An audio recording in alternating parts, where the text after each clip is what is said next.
Bonjour à tous, je suis Johanna Cohen du cours ANA. Le cours ANA est une école des arts de la scène située à Neuilly-sur-Seine, Boulogne-Billancourt et Paris 16e.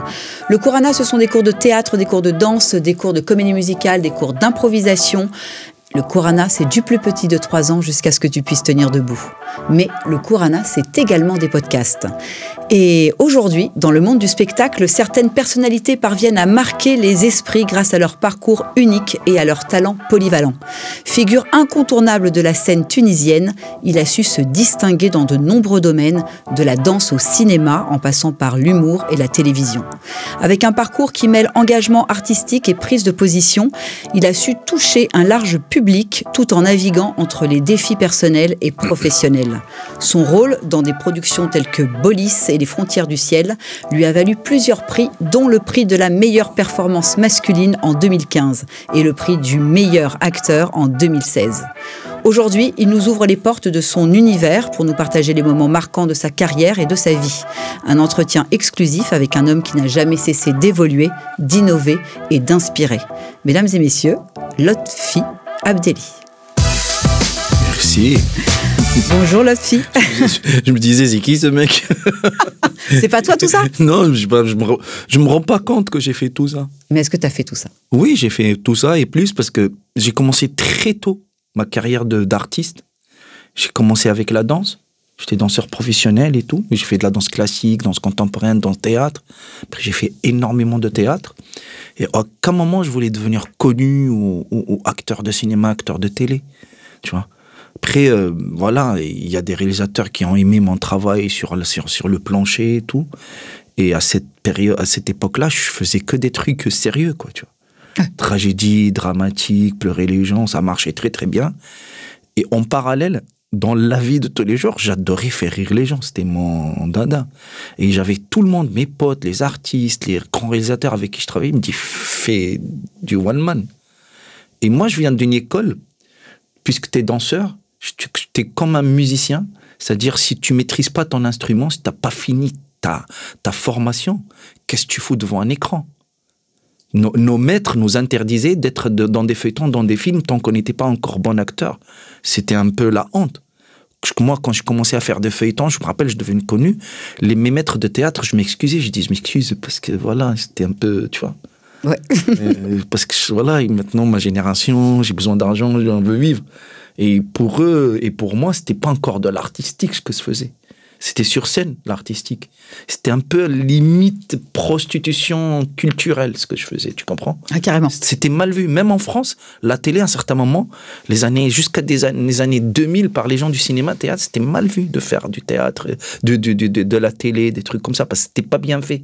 Maintenant, depuis quelque temps, ils commencent à travailler un peu d'une manière, hein, c'est un peu comme le cinéma, ils prennent le temps, ils travaillent. C'est plus cadré. C'est plus cadré, ils mettent les moyens. Avant, c'était un truc, allez, rapide. On fait un truc pour la télé et tout ça. Et donc, c'était un peu quelque part mal vu. Et je me suis bien vraiment formé pour dire... Et un jour, je me suis dit, allez, c'est bon, la machine, elle est là. Et j'ai commencé à écrire mon premier one-man. Et ça a cartonné. Et du coup, voilà. Du coup, maintenant, tu me dis où t'es le plus heureux. Je te dis sur scène quand je fais rire les gens. Il n'y a pas. J'adore ça. Je peux le faire tous les jours et je suis en train de le faire tous les jours. Dans plusieurs langues. Bah écoute, j'ai envie de te dire, je n'ai plus de questions. Le mec, il a tout dit. Question-réponse, il a fait tout ça. Non, tu peux effacer ça, tu me poses des questions. Comment était ton enfance à Tunis et qu'est-ce qui t'a poussé à t'intéresser à la danse et aux arts? Bah, j'ai eu une enfance magnifique, normale. On était moyens, pauvres, je ne le savais pas. Tu sais, quand les gens sont riches à l'intérieur, tes parents, on ne m'a jamais transmis le fait qu'on était pauvres. J'ai découvert quand j'ai commencé à fréquenter les gens riches, je dis, ah tiens, ils ont tout ça, matériellement, quoi, mais j'avais l'amour, j'avais les valeurs, on s'amusait, on était heureux, quoi, tu vois. Et à un certain moment, je sais pas, j'avais cette fibre artistique, je voulais être quelqu'un, être quelque chose, raconter les choses différemment. Et j'ai découvert la danse. La danse, dès que j'ai vu les gens en mouvement, je dis, ah, ça, c'est moi, j'ai envie de le faire. Et j'étais trop passionné. Moi, je crois, c'est ce qui a fait que je suis dans ce métier-là. Je suis trop passionné. Et du coup, la danse, le théâtre, ça te permet d'être très passionné. Ça te permet d'avoir... C'est un travail et c'est une passion en même temps. Et je crois que c'est ce que j'ai pas perdu jusqu'à maintenant, c'est cette passion, je l'ai gardée. Je suis très heureux parce que j'ai vu des artistes, ils ont perdu la flamme avec le temps. Quand ils commençaient à avoir le confort, l'argent et tout ça. Et moi, je me suis toujours rebellé contre le confort. À certains moments, je suis arrivé à devenir... J'avais tout. Je faisais des films, j'avais des grandes émissions à moi, un peu à la Jimmy Fallon, tu vois.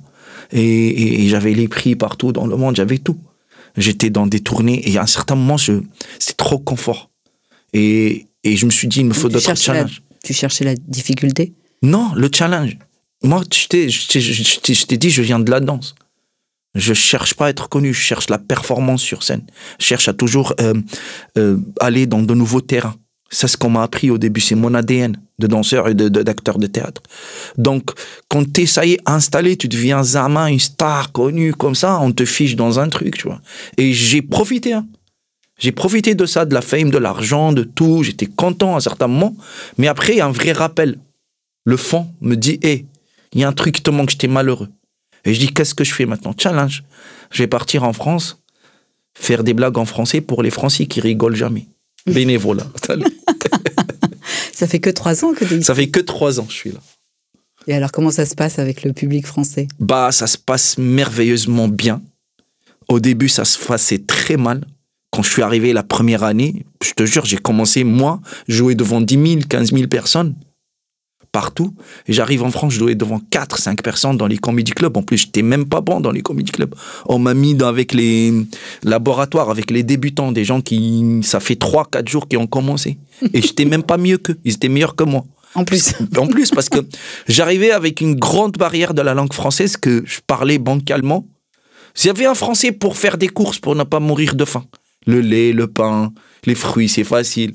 Les légumes, c'est dur. Tu vois? Et mon français était tellement éclaté que je te jure que même moi, je comprenais pas ce que je disais. J'étais pas bon. Tu as pris des cours? Je me suis forcé à prendre des cours. Je me suis interdit 2 ans de parler l'arabe avec des rebeux comme moi. Je parlais l'arabe, je parlais pas l'arabe, je parlais l'arabe par nécessité. Parce que j'ai compris un truc, c'était pas une vraie immersion. Et si tu vas vers le confort de ta langue, des trucs comme ça, tu vas jamais faire l'effort de... Tu viens dans un pays, tu as envie de leur parler leur langue, apprends-la. Tu vois, fais un effort, tu vois. Et ça m'a permis d'être là et je joue tellement dans les comedy clubs, je parle tellement avec les gens que je commençais à capter le truc. Je commençais à avoir le minimum maintenant pour être beaucoup plus tranchant dans mes sketchs parce que l'humour, c'est précis les mots. C'est dans la subtilité, dans la nuance. Et un mot qui ressemble à un autre, ça fait la différence. Et l'humour, ça se traduit pas. T'es bon en anglais, t'es bon en français, dans une langue, tu arrives dans une autre culture, il faut la respecter, il faut comprendre les gens, qu'est-ce qui les touche, leur train-train de tous les jours, leurs émotions, qu'est-ce qui est tabou, qu'est-ce qui est limite chez eux pour jouer avec tout ça, tu vois. Et j'ai pris le temps de comprendre et je continue, hein. Je continue, mais ça commence à être bon. On sent que t'es passionné quand tu parles. Ah, j'aime, je sais faire que ça. De vivre de ta passion. J'ai toujours vécu de ma passion depuis 35 ans. Et j'adore jusqu'à maintenant. Tu me dis où t'es heureux, je suis sur scène heureux. Je suis sur scène parce que je suis moi-même. Je parle de mes trucs. Et je me mets entier hein, avec tous mes problèmes, avec toutes mes difficultés, ma fragilité, mes moments forts aussi, tu vois. Et c'est ça ce que t'apprends l'art à faire. À te mettre comme ça et les gens aiment. Le public aime quand t'es vrai, t'es entier. Authentique. Je suis d'accord avec toi. Mais est-ce que ici t'es heureux là? Ouais. Là, face à moi, tu l'es ou pas? Oui, la preuve que je parle, j'arrête pas. Peux-tu nous parler de tes expériences au Ballet national tunisien et au théâtre de la danse et de l'impact qu'elles ont eu sur ton parcours? C'est quand même pas commun. Écoute, déjà, j'ai eu la chance d'avoir une vraie formation parce qu'à un certain moment, j'arrive et c'était les débuts de la danse dans le monde arabe en Afrique. Il n'y avait pas encore de danseurs professionnels, il n'y avait pas encore de ballet. Il n'y avait que des ballets folkloriques, de la danse traditionnelle. Ils avaient là, c'est une institution, elle était là, ils avaient des salaires, ils travaillaient tous les jours. Et nous, on a créé le premier noyau. On était les pionniers de la danse classique, la danse contemporaine dans le monde arabe en Afrique. On a eu des prix partout dans le monde, on a fait des concours, il y avait un grand concours en France avant, très connu, international, Bagnolet. Les rencontres chorégraphiques de Bagnolet, c'était énorme. C'était l'équivalent de Cannes ou l'équivalent des Césars, tu vois. Et nous, on a participé dans tout ça. Après, il y avait tout le mouvement international, Pina Bausch, Trisha Brown, Cunningham, qui nous a influencés un peu partout dans le monde. Je me suis trouvé dans cette dynamique, elle était magnifique. En plus, se trouver dans un pays où tu deviens... On était là, on faisait de la danse, on faisait un truc que ça n'existe pas du tout. Avec les bons et les mauvais côtés, quoi. Tu sais pas comment t'es vu, t'es perçu par des gens qui n'ont pas l'habitude dans leur pays d'avoir des danseurs métiers. Un métier, quoi. Même mes parents, ils m'ont dit, qu'est-ce que tu fais? Je dis, vous inquiétez pas, confiance. Est-ce qu'ils ont été près de toi? Est-ce qu'ils t'ont épaulé? Est-ce que c'est pas... Ils m'ont pas épaulé, ils m'ont pas fait chier. C'est le plus important. Ils m'ont laissé faire et le jour où ils ont vu que je gagnais bien ma vie, que c'était sérieux, c'est un travail, ils ont compris. Ok. Quel rôle jouait la danse dans ta vie dans les années 90, notamment dans le spectacle Histoire d'elle, et comment cela a-t-elle évolué ensuite? Histoire d'elle, je crois, c'était, je me rappelle très bien, c'était la première rencontre avec une très grande chorégraphe française, c'est Odile Kougoul. Ah oui. Elle faisait la technique, je crois, Cunningham ou un truc comme ça. Et elle est venue nous enseigner et en même temps, elle nous a fait une chorégraphie. Et Histoire d'elle, c'était magnifique parce que je commençais à part la danse classique. Parce que la danse classique te donne une rigueur, te donne une performance. T'es un beau, la classe. T'es là, t'es performant. C'est un danseur de classe. T'es respecté quand tu as une base de danse classique. Partout, par tous les danseurs du monde. Et t'es là, tu vois. Mais la danse contemporaine nous permettait d'avoir cette liberté que la danse classique ne te donne pas. La liberté du mouvement, t'es là, la créativité, beaucoup plus de créativité et c'est pour cela la danse contemporaine a existé. Elle s'est rebellée contre la danse classique. L'histoire de la danse contemporaine, c'était en fait des gens qui venaient de la danse classique sans dire non. Ça, c'est pas suffisant. Il y a la dictature de la danse classique. La dictature de faut faire ça, il faut faire ça. Non, nous on va casser les mouvements, on va être là. Et ça a créé beaucoup d'écoles qui sont sorties après, des grands chorégraphes américains qui sont venus. Et la meuf qui a cassé vraiment les codes, elle a touché après le théâtre, le cinéma. Tout le monde a été touché par elle, a été inspiré. C'est Pina Bausch, la grande diva de la danse-théâtre. Et tout ça, ça a eu un impact sur moi, sur ma créativité. Je dis, tiens, parce que oh là là, j'étais heureux quand je faisais de la danse contemporaine, très heureux. Et c'est la danse, jusqu'à maintenant, c'est mon vrai moteur.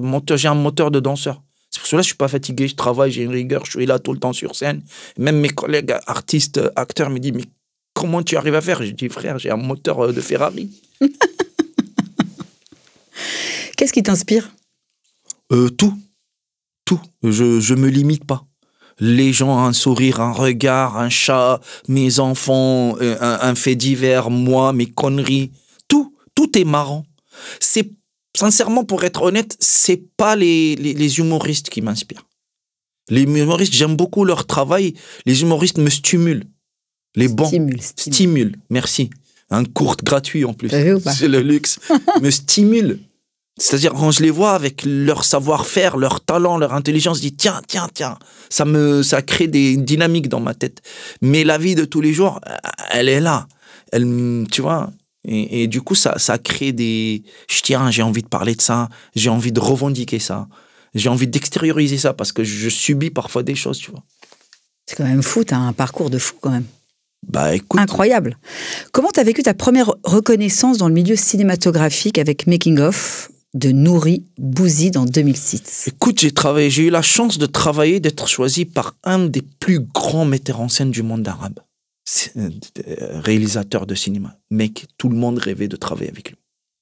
Tout le monde. Et un jour, le mec, il me repère dans un autre film, mon premier film. Il arrive vers moi, il me dit, toi, je vais écrire un rôle pour toi. Parce qu'il savait que j'étais danseur, il a vu que j'étais bon, il m'a dit, t'as compris ce que c'est le cinéma. Tu joues d'une manière très moderne, d'une manière cinématographique. Je dis, ok, peut-être le mec, il me tchatche, c'est de la tchatche de réalisateur. J'ai pas fait attention et j'étais pas encore dans ma tête acteur. Mm-hmm. J'étais danseur qui a fait des films, tu comprends? Et un jour, après 1 an, il m'appelle, me dit, tiens, j'ai un scénario de malade pour toi. Et c'était le rôle d'un jeune danseur de hip-hop qui vient des quartiers chauds, pas fait grande étude, il n'a pas grand-chose dans sa tête, mais il a la passion. Qui a été récupérée parce qu'il était un peu délinquant en même temps par les terroristes. Ils lui ont fait un petit lavage cerveau, ils voulaient faire une bombe de lui. Et le film a eu plus que 40 prix partout dans le monde. Et moi, avec ce film, j'ai eu 12 prix de meilleur acteur partout. Et j'ai eu les 2 prix pour moi qui sont les plus importants. C'était GCC, les journées cinématographiques de Carthage, chez moi, dans mon pays, meilleur acteur. C'est très important pour moi.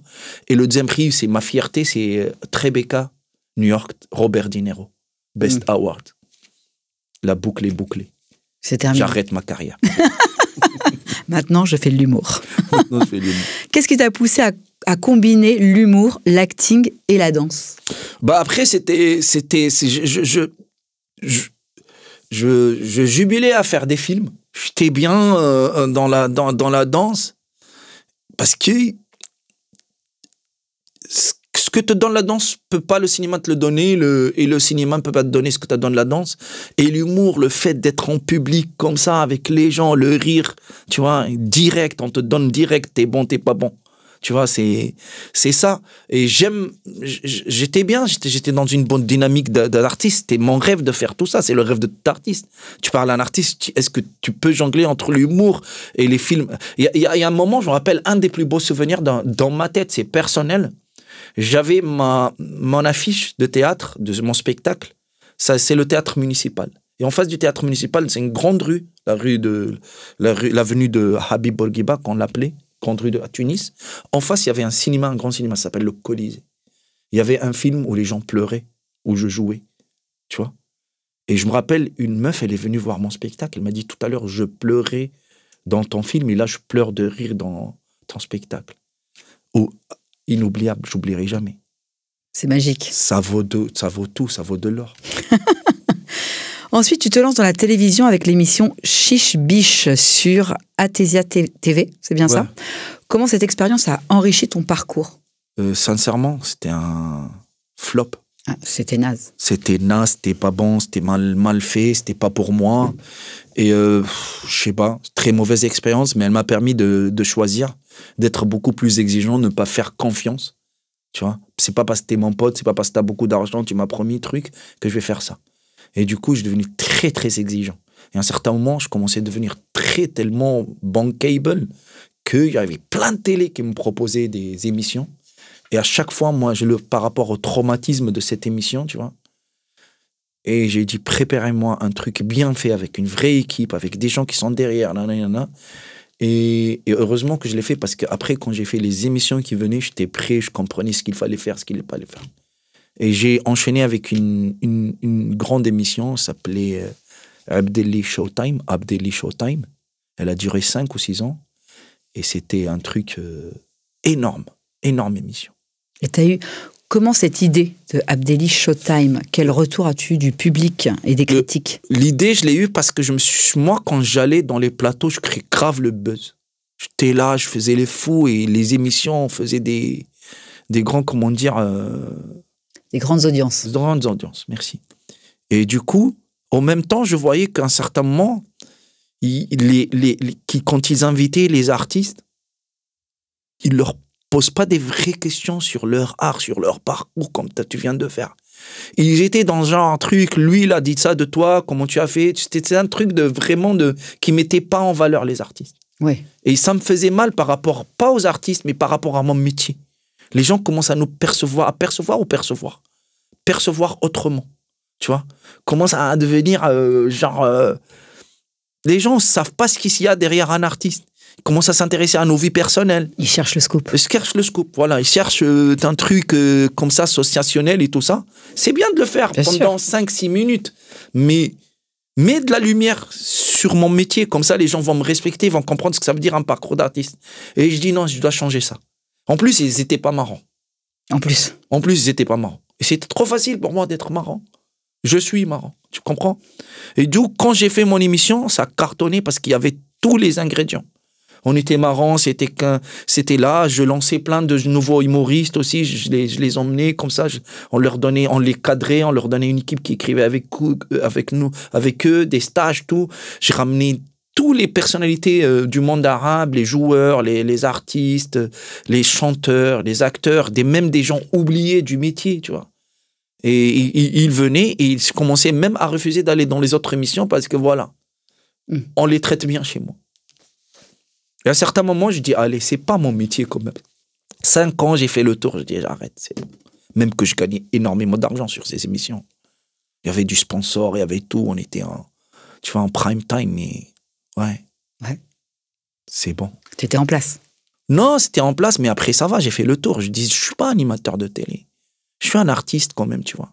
Et ça te bouffe des émissions comme ça. Et tu es tout le temps prêt. J'étais chaque semaine en face des gens pendant des heures, 4 heures, 3 heures, ça durait l'émission. Et parfois, ça repassait en boucle sur les réseaux sociaux. J'étais trop présent.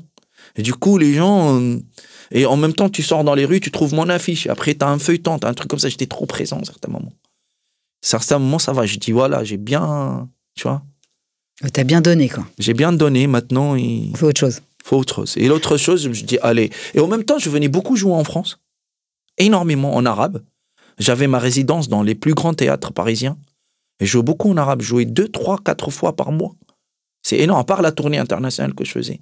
Et je suis toujours attiré par Paris, par les petites scènes parisiennes. Et j'étais pote avec plein de grands humoristes français qui n'arrêtent pas de me dire, viens, l'autre fille, on aime beaucoup. Si tu te convertis en français, et je dis, c'est dur, c'est pas possible. Et en même temps, à chaque fois, je voulais le faire. Je signais des grands contrats, je gagnais d'argent. Je dis, j'ai un film, j'ai un feuilleton, ça me permettait pas, parce que rien que pour l'émission, il faut descendre chaque mardi, mercredi, tourner. Ouais. Donc, tu peux pas. Et je sais que les théâtres ici, tu viens pas faire des petits trucs, tu pars. Ici, il faut avoir un truc, les productions. Et à un certain moment, je dis, allez, à 50 ans, si je vais pas le faire, je le ferai plus jamais et je vais le regretter. Je vais rester avec des petits rêves et je veux pas. Un jour, moi, quand je fais la rétrospection de ma parcours, je dis oui, quand même, j'ai osé faire ça. Gad, il l'a fait pour aller en Amérique, les autres, ils l'ont fait pour aller. Moi, je le fais pour aller en France. Et alhamdoulilah, je suis très, très content. Je te jure, ça me procure J'ai pas mon statut que j'ai en Tunisie, j'ai pas le confort que j'ai en Tunisie, ni l'argent que je gagne là-bas, mais je gagne plus. Tu comprends? C'est-à-dire, c'est très personnel. Parfois, les gens me disent même, mes fans ne comprennent pas. Après, ils me disent, frère, t'es en Tunisie, tu joues devant 10 000, t'es complètement complet pendant toute l'année, frère, tu vois. Là, tu joues dans des petits cafés devant 40, 50 personnes, ils comprennent pas. Pour eux, c'est des cafés. Tu vois? Oui, mais moi, je suis un challenger, je suis un performeur. Mais moi, je dis, frère, ça y est, je fais plus. Non, je fais plus les choses pour les autres. Maintenant, je fais pour moi. Tu comprends?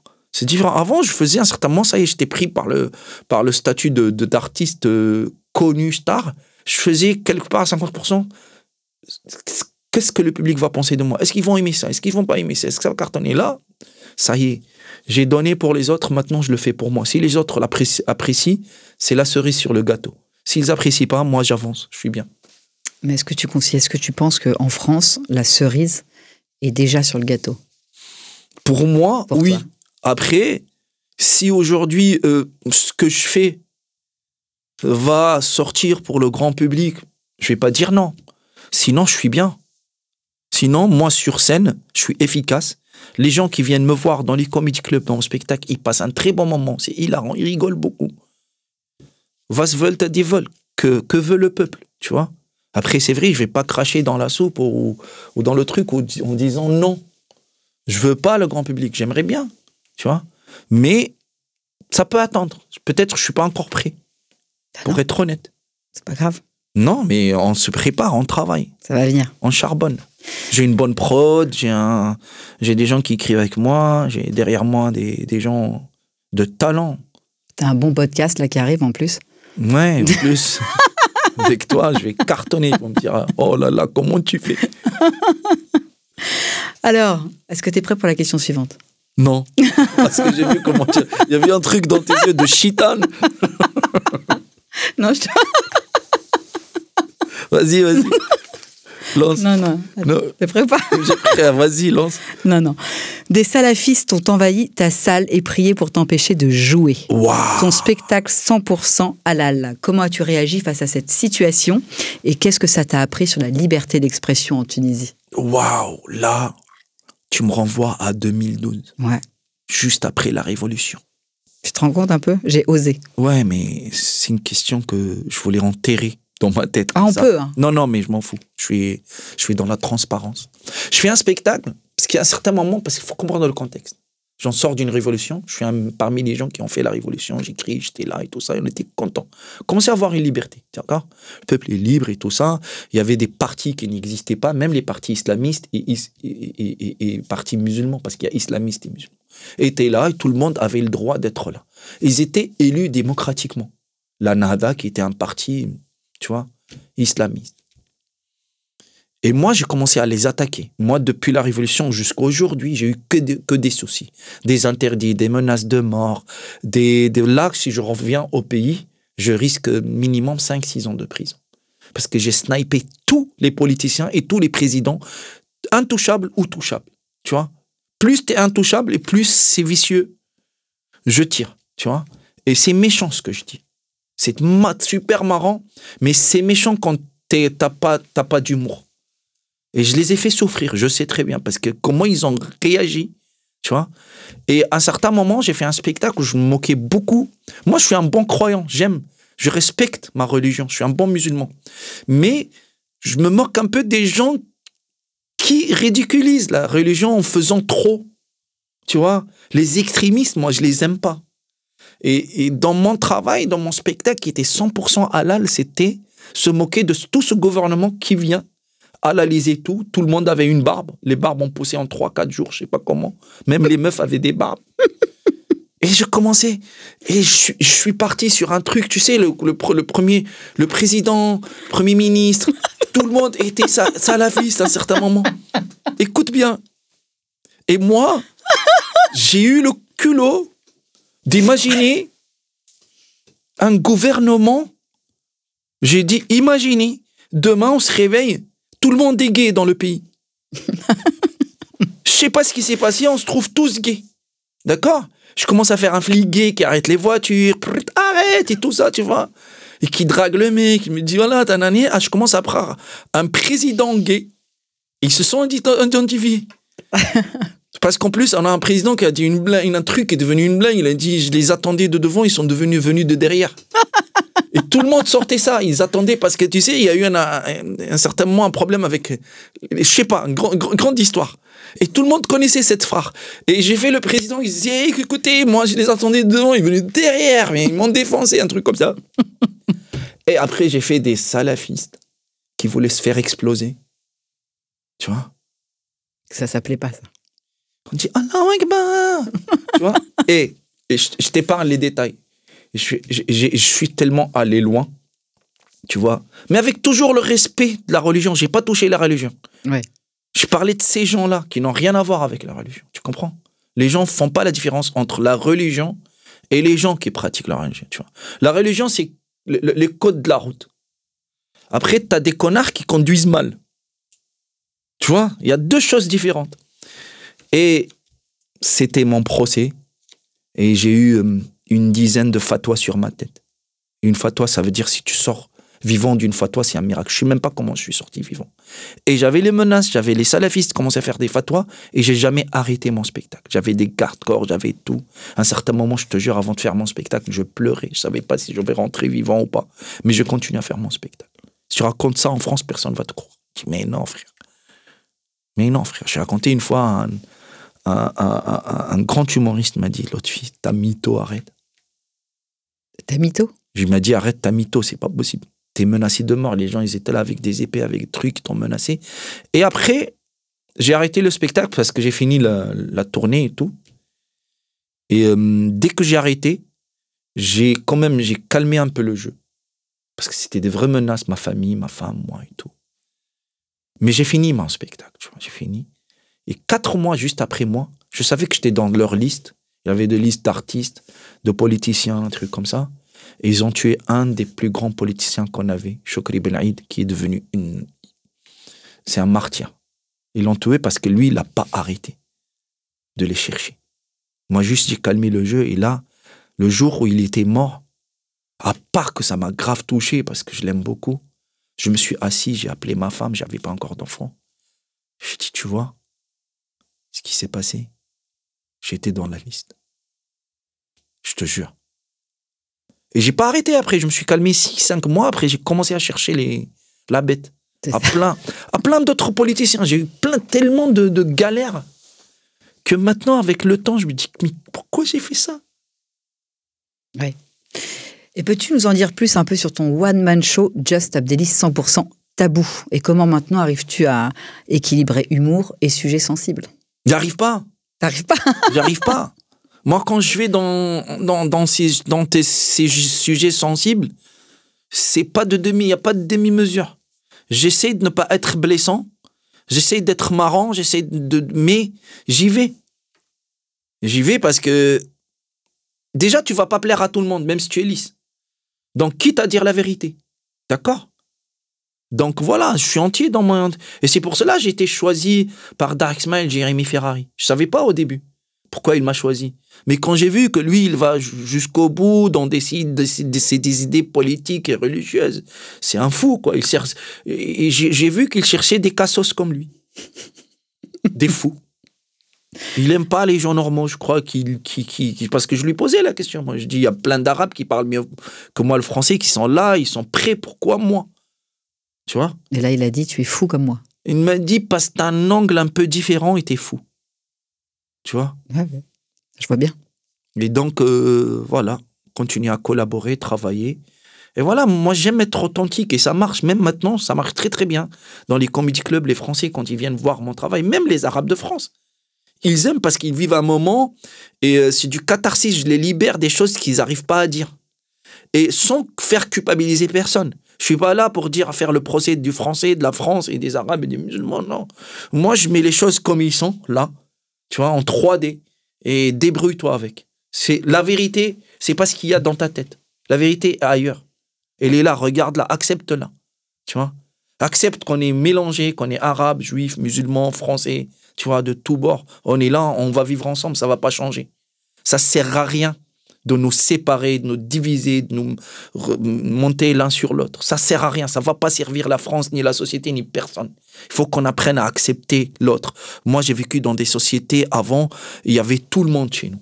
J'ai vu au centre-ville de Tunis, les années 70, 80, 90, il y avait des Français, des Italiens, des Maltais, des Juifs, c'était mes voisins. On s'aimait, tu vois, on souhaitait bon Eid, on souhaitait fête, on mangeait ensemble, on toquait leur porte, on dit bonjour, il est où mon frère? Il joue avec David, et l'autre il est où? Je te jure. Et on était là, on parlait plusieurs langues. Moi, je suis né, je n'ai pas fait d'études, j'ai rien fait, je parle 5 ou 6 langues, je suis polyglotte. C'est-à-dire l'ouverture est importante, elle t'enrichit sans le savoir. Et je vois qu'ici, parfois, je crois que les médias font de tout pour créer un clivage entre tout le monde. Ça leur permet d'être bons, de vendre, ils s'en foutent complètement de la santé mentale du français, ils l'ont fatigué. Je vois leurs infos, je dis, qu'est-ce qu'ils sont en train de faire à leur population, les pauvres? Tu vois? Et du coup, je dis, voilà, maintenant, si l'art, aujourd'hui, ça nous permet de parler ça, et vendre de l'amour derrière, du rêve. Tu vois, il n'y a pas plus beau que les gens arrivent avec leurs soucis, avec leur angoisse, avec leur stress, avec tout ce qu'ils ont comme charge sociale et mentale. Pendant 1 heure, ils se lâchent, ils rigolent. Et rigoler, frère, c'est un remède. Rire pendant 1 heure, c'est un remède. Tu te recharges pour te battre encore 1 an. Et je suis heureux, je suis fier de faire ça. Qui fait ça aujourd'hui? À part les humoristes qui donnent cet amour et te donnent le rire, t'es joyeux pendant 1 heure, les gens, tu vois. Quel conseil donnerais-tu à toute cette jeune génération d'artistes et de créateurs qui aspirent à suivre tes traces? Déjà, il faut jamais suivre mes traces. Les pauvres, je leur souhaite pas. Je suis pas d'accord. Moi, je trouve que tu as un parcours qui est incroyable. Mais après, moi, si je parle des humoristes, là, parce que je suis dans les comedy clubs, comme je croise, je sais pas, Freycinet, Gad, Bouguer-Rabat, des grands, tu vois, des grands noms comme ça, qui ont fait leurs preuves, qui ont plein de talents, comme je croise des gens qui viennent d'arriver. Le problème avec la génération que j'ai citée, c'est des gens qui ont travaillé des années pour arriver aujourd'hui à avoir de la lumière et être bon. Le problème de la nouvelle génération, je dis, soyez pas pressés. Qu'est-ce que tu veux, devenir bon ou devenir connu? Aujourd'hui, c'est très facile de devenir connu. Tu as 2-3 vidéos qui ont cartonné. Les gens vont te dire, il est où ton spectacle? Tu arrives, les mecs, ils n'ont pas de spectacle. Ou ils ont un spectacle, mais il n'y a pas grand-chose. Il n'y a pas le fond. Il n'y a pas le fond. Il dit, travaille le fond. La forme va venir. Elle va suivre. Et là, tu vas être maître de ton art. Parce que je leur dis, il ne faut pas être pressé. Travailler. En 2 ans, 3 ans, tu commences à les voir. Oui, mais ça fait longtemps que je suis là. Dis, hey, regarde, il a mis 15 ans, 20 ans à arriver ici. Redouane Bougareba, pour cartonner, maintenant, les gens le découvrent il y a 2-3 ans. Frère, moi, il y a 15 ans, 16 ans, je le connaissais, il commençait. Tu vois, Nawel Madani, je l'ai vu arriver de Belgique il y a 15-14 ans. Elle a commencé à le charbonner comme une folle. Tu vois, il n'y a pas de raccourci. There is no short way for experience. Il n'y a pas de raccourci pour l'expérience. Et quand tu as un raccourci aussi pour te casser la gueule. C'est tout. Parce que c'est un métier. Et les gens oublient que c'est un métier. Et c'est ça, les réseaux sociaux aujourd'hui, ça fait que, voilà. C'est facile. Ça y a t'es tout de suite là. T'as plus besoin de te casser la tête. Une séance de travail avec toi, ça se passe comment? Ben, séance de travail, ça dépend si c'est un travail pour moi pour ou c'est un toi, travail... sur un sketch, sur des c'est choses un que tu veux travail, défendre. moi, je suis en train d'aider quelqu'un. Alors, travailler pour lui, tu comprends, à l'aider sur ses sketchs, c'est 2 choses différentes. sur tes sketchs à toi. Sur des sketchs à moi, je les travaille tout seul, mes sketchs. Je les prépare tout seul, par exemple. Je les travaille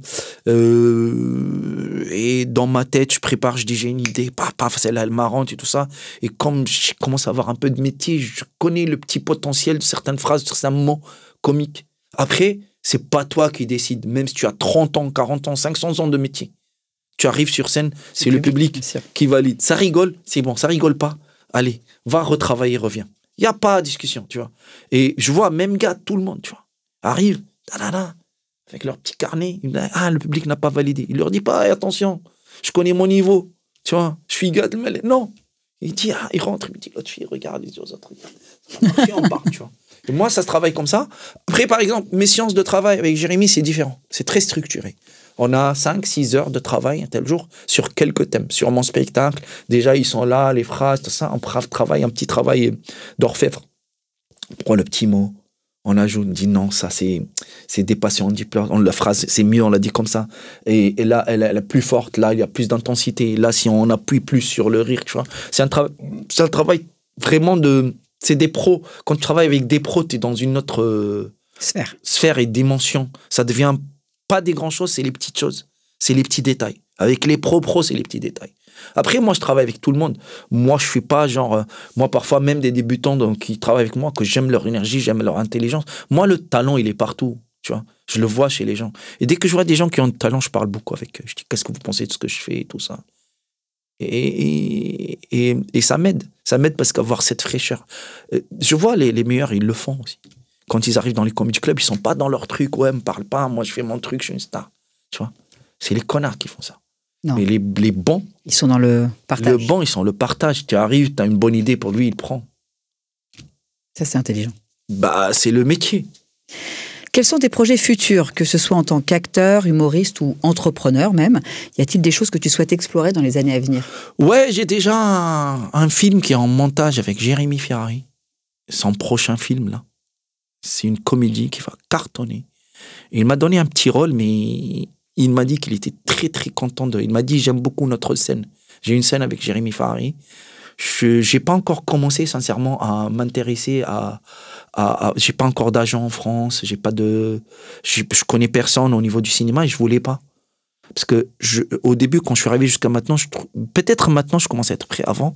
Je dis, je peux pas faire des castings, des trucs comme ça, on va me donner des textes à jouer en français et je vais bégayer, je vais balbutiner, je vais être là à chier mon texte sans âme. Je vais me battre. Je dis, maintenant peut-être c'est possible. Tu vois. Et du coup, en même temps, je vais me concentrer sur mon théâtre, sur ma conversion. Je voulais être là. Je veux faire les choses bien. Tu as une bonne carte visite, tu as un spectacle, tu as une bonne production. Parle-moi de ton spectacle là que tu joues. Il faut le voir, mon spectacle. Il faut le voir, mon spectacle, parce que ça parle d'un parcours de 3 ans, ça parle beaucoup de la France, ça parle beaucoup de ma vision de la France, ça parle beaucoup de les contrastes de la France, les choses que j'aime, les choses que j'aime pas, mais d'une manière très sincère, tu vois. Et j'aime beaucoup mon spectacle parce que il me traduit là où je suis aujourd'hui. Et j'aime aussi ce qui se passe entre moi et le public. Mon spectacle, ils sont là, étonnés par ce que je dis, tout ça. Et voilà. J'aime pas trop dévoiler, c'est pas... Je sais pas, mon spectacle, mes sketchs, c'est des moments de vie, des prises de position. Ça parle d'amour, ça parle de choses banales, comme ça parle de religion, ça parle de homosexualité, d'homophobie, je dénonce énormément de choses. Ça parle de religion beaucoup aussi, tu vois. Mais d'une manière très légère, moderne, tu vois. Même si c'est profond, il faut pas trop l'appuyer. Laisse les gens décider si c'est profond ou pas, tu vois. Nous, l'essentiel, la première urgence, c'est rire de tous ces sujets-là. Après, si toi, tu es cultivé, tu vois des messages, tu vois des références derrière, tu vois que moi, je fais référence à Michel-Ange, je fais référence à je sais pas qui, tu vois, comme artiste ou comme politicien, c'est à toi de mâcher, de faire le travail, c'est pas le mien. Moi, premier truc, t'as rigolé, c'est suffisant. Après, c'est ton affaire. Si tu as aimé, t'as pas aimé le fond, c'est pas mon truc. Est-ce que t'es un mec stressé avant de monter sur scène? Non. Pas du tout. Tu vas, paf. Je rigole. Même les gens me disent, tu te prépares pas. Je dis, tu te prépares à quoi? Ça fait 30, 50 ans que je suis là, que je me suis préparé. Je suis ce métier, je suis prêt. Quel message souhaiterais-tu transmettre aux gens qui nous écoutent? J'ai pas de message, c'est pervers les messages. Ah oui? Ouais, c'est pervers les conseils, les messages. J'ai pas de message. Aucun message? Aucun message. Faites ce que vous voulez. Vous allez le regretter un jour, c'est tout. Et qu'est-ce que je peux te souhaiter? Beaucoup d'amour. L'amour, c'est le plus important. Moi, personnellement, j'ai des enfants, d'accord? Et j'ai aucune envie de leur transmettre ma carrière, ni ce que j'ai comme argent, ni ce que j'ai comme ce que j'ai, tu vois. J'ai envie de leur donner des valeurs. La tolérance, l'amour. Parce que c'est qu'est-ce qu'on est en train de perdre dans toutes ces sociétés modernes. La tolérance et les valeurs, les vraies valeurs de la vie. La tolérance, c'est une valeur. L'amour, c'est une valeur. Et l'amour, tu sais, quand il est important, c'est pas quand tu aimes les gens, quand tu es bien avec eux. Quand il y a un problème, c'est là l'amour doit intervenir. Quand ça marche, quand on rigole, on est bien, il y a de l'amour. On est là, on fête. Mais quand l'autre, il te plaît pas, l'autre est dans un truc qui peut être chiant pour toi et tu continues à l'aimer, lui donner de l'amour, c'est là les vraies valeurs. Et moi, j'ai envie de donner ça à mes enfants. Je leur donne que de l'argent et pas de valeur, je vais créer des monstres. D'accord? Bah tu vois, regarde, ça c'est un super beau message. C'est plus... Moi, par exemple, je donne pas des messages à moi, je leur dis pas ça. Parce que mon père, un jour, il m'a rien dit. À aucun moment, mon père m'a appelé, me dit, c'est pas bien ce que tu fais, c'est pas bien, les hommes, il faut faire ça, nanana. Mon père, il a fait devant moi. Quand tu fais devant toi, quand c'est des actes, tes enfants, c'est des perroquets, c'est du mimétisme. Ils vont refaire tout ce que tu fais. Tu vois? T'es propre dans la maison, ils vont être propres. Tu jettes des trucs dans la rue, ils vont jeter automatiquement des trucs. C'est vrai, t'as raison. Tu vois? T'es gentil, ils vont être gentils automatiquement. Tes enfants, tes chiens, tes animaux, ton chat, ils te ressemblent. Parce que t'as pas communiqué des choses, tu les as communiquées autrement. Tu as donné l'exemple. Il faut pas parler. Parfois, oui, tu rectifies, mais tu rectifies sur les valeurs que tu as données indirectement. Et moi, j'aime ça. Moi, j'ai eu ça. Mes parents, j'ai jamais eu une science de travail avec mes parents, psychologique, tu vois. Allez, non. Non, il n'y a pas ça. J'ai vu mes parents être gentils, j'ai vu mes parents donner de l'argent aux gens pour les aider, j'ai vu des parents être fidèles, j'ai vu mes parents donner de l'amour, j'ai vu mes parents se battre pour des valeurs. Et ça me suffit. Je demande rien à mes parents. Ils m'ont laissé ni argent, ni rien. Je me sais le plus important des valeurs. Et moi, j'essaie de donner des valeurs à mes enfants. Après, s'il y a de l'argent qui leur reste, tant mieux pour eux. Bien sûr. Ils s'amusent. Avant de passer à un petit speed quizzing que j'ai mis en place, j'aimerais savoir une chose. Si tu devais avoir un invité au micro avec Johanna, qui aimerais-tu écouter? Moi? Oh là là. J'aimerais bien Eric Emmanuel Schmitt. Pourquoi? Parce que c'est un metteur en scène de théâtre magnifique. Et c'est un écrivain qui a écrit un des livres qui m'a bouleversé. J'ai oublié le titre du livre, mais c'est un livre, je sais pas, La part de l'autre, l'autre part de l'autre. Je pourrais pas te dire. C'est un livre, c'est incroyable. Dans son livre, il parle de l'histoire de Hitler, mais en même temps, il dit dans son livre, imaginons que Hitler, l'artiste frustré qui a été refusé par les Beaux-Arts, il a été accepté aux Beaux-Arts. Quel est l'impact sur le sort du monde après? Bah écoute, on peut... Et après, c'est très intéressant pour voir comment les hommes politiques et ces gens-là influencent le monde et comment ces gens-là étaient influencés par des déceptions. Tu comprends pourquoi ça devient des monstres, tu vois? Et ça crée tout ce truc-là. Parce que c'est des gens, à la base, c'est un cumul de frustration. On les a tellement maltraités qu'ils ont enfin maltraité les autres. Et ça te donne énormément, ça t'ouvre, dit, ah tiens, c'est possible aussi de réfléchir d'une autre manière. Parce que nous, l'angle, même dans une blague, tu peux parler d'un sujet très énervant, mais l'angle, ça le rend marrant et les gens acceptent. Tu vois? Et l'angle, c'est cet écrivain, il est magnifique. En plus, c'est un artiste, il vient de la scène, donc il sait bien sûr raconter les choses. T'es prêt ou pas pour un petit speed quizzing? Sincèrement? Oui. Je sais pas ce que ça veut dire, mais je te fais confiance. Fais-moi confiance. Tunis ou Paris? Ah, tu peux pas dire... Tu peux développer, tu peux dire les deux si vraiment c'est compliqué. Tu peux pas me dire ta femme et ta maîtresse? Je me permettrai pas. Tu vois? Non, Tunis, c'est moi. Tu comprends? Et Paris, sincèrement, depuis longtemps, c'est ma deuxième ville. C'est la ville où je me sens le plus bien. J'ai toujours été amoureux de cette ville. Et j'ai toujours rêvé d'y vivre et j'y vis. Tu vois? Ok, très bien. Danser ou faire rire?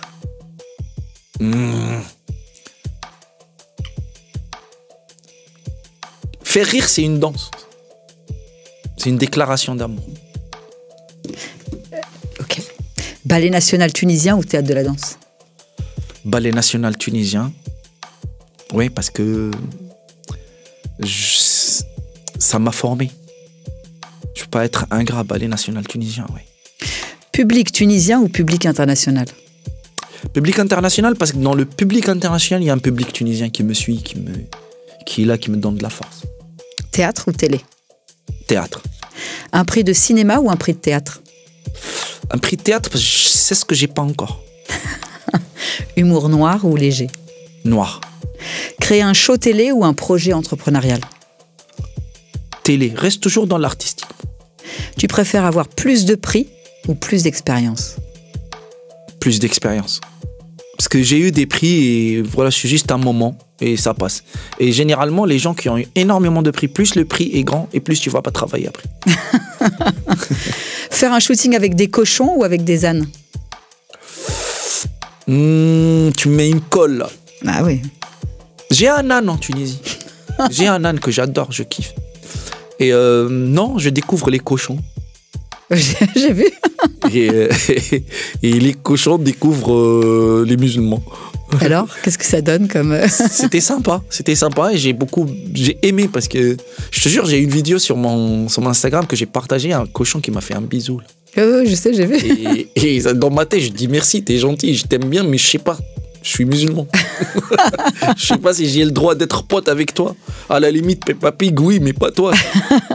Non, mais j'ai découvert parce que tu sais, c'est une culture qui est refusée parce qu'on n'a pas de cochons, on ne lève pas les cochons chez nous. On a des chèvres, des moutons, des chiens et tout.